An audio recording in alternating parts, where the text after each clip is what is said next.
यह कहानी है दो दोस्तों की जो एक छोटे से गांव में रहते थे और वे दोनों कुछ काम से गांव से बाहर शहर गए हुए थे। अपने गांव को वो लौट रहे हुए थे और उन्हें अपने गांव पहुंचने के लिए एक घने जंगल से होकर गुजरना पड़ता था। जब एक जंगल से गुजर रहे थे तब उनमें से एक दोस्त को प्यास लगती है और वे पानी ढूंढते ढूंढते जंगल में रास्ता भटक जाते हैं और थोड़ी देर बाद शाम हो जाती है और रात होने वाली होती है। तब उन्हें एक गुफा नजर आती है जो चारों तरफ से पेड़ों से घिरा हुआ होता है और वो दोनों मिलकर लकड़ियाँ इकट्ठा करने लगते हैं और गुफा के अंदर जाकर आग जलाकर बैठ जाते हैं। रात का वक्त था, गुफा के अंदर लकड़ियाँ जल रही थी और गुफा के बाहर बिल्कुल अंधेरा था और कुत्तों की जानवरों की आवाज़ें आ रही थी।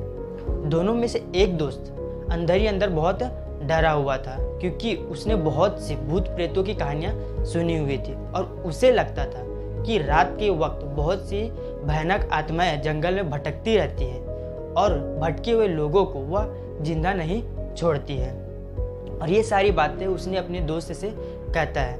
तब उसका दोस्त हंसने लगता है और उससे कहता है कि क्या तुमने कभी भूत प्रेत देखा है? तब वह कहता है कि मैंने तो नहीं देखा, बट मेरे पहचाने कुछ लोग हैं जिन्होंने देखा है। फिर उसका दोस्त कहता है कि तुम्हें ऐसी सुनी सुनाई बातों पे विश्वास नहीं करना चाहिए और अब तुम्हें सो जाना चाहिए क्योंकि मुझे भी नींद आ रही है। यह कहकर उसका दोस्त लेट जाता है और थोड़ी देर में उसको नींद भी आ जाता है।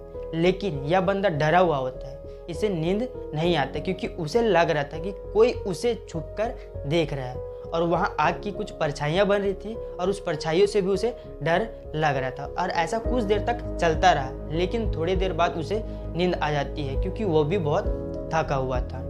फिर नींद में कुछ समय के बाद उसे एक भयानक सपना आता है और सपने में एक परछाई नजर आती है जिसके हाथ बाहर आ रहा होता है और उसका नाखूनें बड़ी बड़ी होती है और हाथ धीरे धीरे धीरे उसके गर्दन के पास पहुंच रहा होता है। जैसे उसके गले के पास ही पहुंचता ही है उसकी आंखें खुल जाती है और अपने दोस्त को देखता है जो सो रहा हुआ होता है और उसे उठाकर अपने दोस्त को सारी बातें बताता है जो उसके साथ होता है। तब उसका दोस्त फिर से हंसने लगता है और कहता है कि अब मैं तुमसे जो कह रहा हूँ वह तुम्हें परछाई दोबारा नजर आए तब कहना, फिर देखते हैं वह परछाई तुम्हारे साथ क्या करती है।